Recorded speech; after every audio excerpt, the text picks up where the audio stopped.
Hello and welcome to the Talk Villa podcast. I'm your host Sumeet Paul, and it was defeat in our latest pre-season outing as we fell to a 4-2 loss to Real Sociedad at the Bescot Stadium on Tuesday night. Now, as we all say at this stage of the summer, the results really aren't that relevant. It's about building fitness, sharpness, and being in the best condition possible when the season gets underway. So with that in mind, I thought this was another really good test for us after Porto, and I thought Sociedad played really well, made it a proper run out for us. But there were, of course, positives to pick out from a Villa perspective as well, despite the result, and we'll run through those now. So starting with the big news prior to kickoff, and that was, of course, the inclusion of Pau Torres in the matchday squad as he featured for the first time in pre-season. Now, having been scarred myself by the rumours that circulated on social media last weekend that suggested that he had suffered a serious knee injury, those fears were gradually allayed through the course of the weekend. We had Emiliano Buendia speak out and respond to a post on Instagram dismissing those claims as inaccurate. And then there was reporting that quickly followed that confirmed that Pau had suffered a setback not long after reporting back to Bodymoor Heath at the start of July. But the concerns started to ease in terms of the severity of the problem. So either he made a quite remarkable and miraculous recovery from what was said to be an ACL injury. He was seen on crutches and whatnot. The rumours were obviously not accurate, and it's fair to say that we hope that we don't see a repeat of that over the course of this summer with rumours flying around everywhere. But the most important thing though is that Pau got his first minutes of pre-season after coming off the bench for the second half, and it's critical for him to get up and running and hopefully now build his workload to get to peak condition for the start of the new campaign. I think there's an emphasis on this for me as well when it comes to him, particularly now with the influence of Youri Tielemans gone. I know we may still address that in the transfer window. We may bring in another player that can dictate and control possession and tempo in the deeper midfield pivot, and we'll address that issue in the coming weeks. But Emery may well lean on the composure and the distribution from the back of Pau moving forward a little bit more than we already do. And so I think it's vital that he stays fit and he features heavily now through the rest of the summer schedule to get himself right for the start of the season. Conversely, it was a shame to see Alisson miss out on this one after he picked up an injury against Warsaw. I hope that he, and along with the likes of Boubacar Kamara, Tammy Abraham, and all of our returning World Cup stars, can take a significant step forward on our tour of the Far East. We've got 3 games in the space of 6 days, and Emery will obviously rotate and make sure everyone gets minutes. And I hope that Alisson is a part of that rotation moving forward, because I understand the frustration when it comes to Alisson in terms of the fact that he continues to suffer injury setbacks and he's not reliable enough at this point. But I still have faith that once he gets over these little niggles, that he can settle in and become a really important part of the squad. So it's important. He's missed 2 games now, and I hope that we get to see him get significant minutes in Indonesia to begin with, and then for the rest of the schedule heading into the Super Cup game. Saw John McGinn and Alejandro Garnacho join up with the rest of the squad for training on Monday. The former obviously had an extended break following the World Cup, while the latter has only just arrived on loan from Chelsea. So it was good to see them integrate and become part of the group again in pre-season training.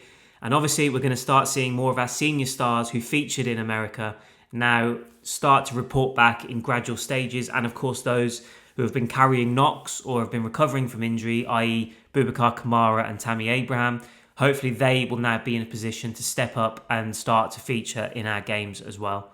So while some of our more experienced players impressed and were influential in the build-up to our goals against Real Sociedad, namely Ian Maatsen and Buendia, it was our young prospects and a new recruit that stood out for me in this game. Now, Madjo Cisse, he just looks remarkably composed and efficient in possession. He showcased some of his defensive skills at times too. Some really impressive recovery pace and just reading of the game, positioning, everything. I thought there were a lot of boxes ticked in this game again. He's been impressive right throughout the 3 games of pre-season so far.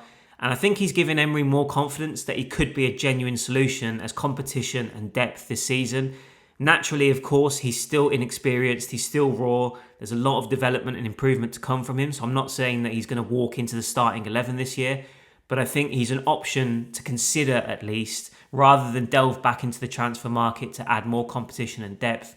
I think we can kind of rely on him to step in if needed, because he's been really impressive through pre-season so far.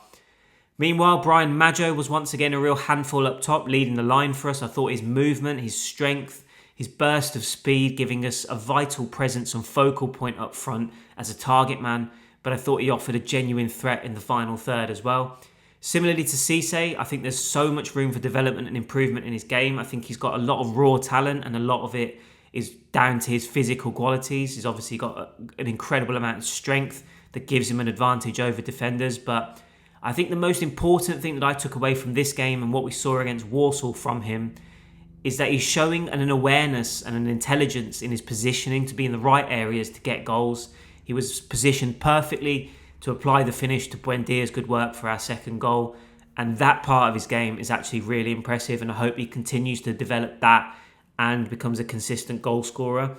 So I think it's going to be fascinating to see what the outcome of our case against FIFA is in terms of when he's able to feature in competitive games, whether that's the start of the season, whether that's when he turns 18, whether he gets a loan move initially this season, or if he's part of Emery's plans. We'll all have to wait and see. There's a lot of question marks still hanging over him, but I do think as though we've got a real gem on our hands if he can keep developing his game. And like I said, whether that's going to be down the line, whether that's going to be sold for a massive profit or to become an important part of our squad remains to be seen. But I do like what I'm seeing from Madjo so far. And then perhaps most impressive of all, though, I thought was George Hemmings. Now, for those of you who have been around long enough listening to the podcast, reading the newsletters or the website, you'll all know that I've been very impressed by the 19-year-old for a while now. I think he's shown real promise through his time with our youth teams, and he's emerged as one of, if not the most talented players that our academy has produced in recent times. Now, I will admit, and I know a lot of you will agree, I'm sure, that he found it difficult breaking into the senior squad last season. I thought he struggled adapting to that level when he had chances to play, particularly in that game in the Europa League. He got substituted at half-time, and I think that was just a step too soon for him. But I think it's clear he's gone away this summer. He's worked on his game. He's prepared as best as possible to prove that he's now ready for the next step up in his career. He's tweaked his position in the side, or Emery has tweaked his position in the side a little bit. He's now operating in that left-hand sided number 10 role. And I think with the ability he has to break at speed, to show great touch and a turn of pace, his eye for a pass, as well as his intelligence of picking up pockets of space in the final third, we're now seeing improved finishing from him as well, as we saw with his goal in this game. I don't think there's any real surprise that we're starting to see comparisons drawn between him and Jacob Ramsey. Now, I hope that this upcoming tour of ours is an opportunity for Hemmings to cement his place in Emery's plans for this year. I think he can ultimately prove he can be one of the few in this current crop who can become key pieces in our squad rather than financial boosts off the pitch through a sale. But he's got to keep improving. He's got to keep proving himself and developing. But I do feel as though he is positioned to be one of those that can make that breakthrough. He looks like he's got talent and the potential to be comfortable at this level. But again, like I said, it comes with experience. He's just got to keep improving, and I do think he can be part of the squad plans this season. One other player who I think deserves a mention is Joao Gomes. Our new midfield general put in a really tenacious performance to show his ability to be a commanding presence in front of our defence. And I just thought it was really encouraging to see what kind of influence he can have in that area of the pitch. Kamara hopefully is going to feature heavily on our tour. We've seen him training at Bodymoor Heath in the latest footage on the grass with the rest of the group. And I just think watching his partnership with Gomes is going to be one of the key aspects to watch and see how we evolve and settle ahead of the upcoming season.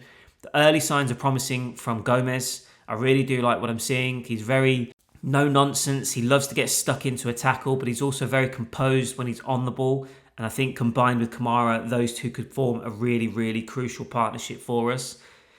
So let's see how that all pans out. But that does bring an end to the first phase of our pre-season schedule. As I mentioned, there's 3 games coming up in 6 days before we face Paris Saint-Germain for the UEFA Super Cup on August the 12th. I do think it's been a pretty intriguing watch thus far.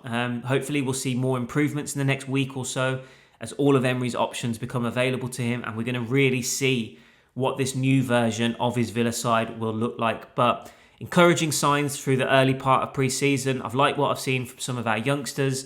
Important minutes for some of our squad players and for those pushing to cement themselves as a starter in the team. So I think it served its purpose. A couple of really good testing runouts, challenges against Porto and Real Sociedad in particular. So that was good for the preparations. And now we go on to what is probably the really key part of our pre-season, which it always is when we go on a tour. And hopefully we'll see everyone come through unscathed, injury-free, fully fit and ready for that game against PSG. So what were your key takeaways from our pre-season game with Real Sociedad? How do you rate the chances of our youngsters making a breakthrough and sticking with the first team squad this season? So who do you think out of the likes of Hemmings, Madjo, Cisse and the rest are capable of sticking around and being part of the squad this year? Let me know your thoughts. If you're listening on YouTube, leave your answers below. For those listening to the pod via Apple Podcasts, Spotify or other means, please head over to talkvilla.substack.com and get involved in the conversation over there. So that's a wrap on this episode of the Talk Villa podcast. A big thank you as always for taking the time to have a listen. Please subscribe to the pod or channel depending on where you're listening. So that's either on Apple Podcasts, Spotify, YouTube or wherever else you get your podcasts from. Please do give this episode a like or leave a positive review if you've enjoyed it. It all helps for me to grow the channel, so it would be much appreciated if you could.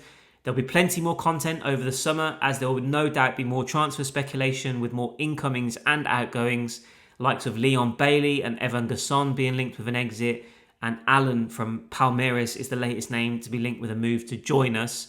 We'll see which moves actually materialise and what happens next.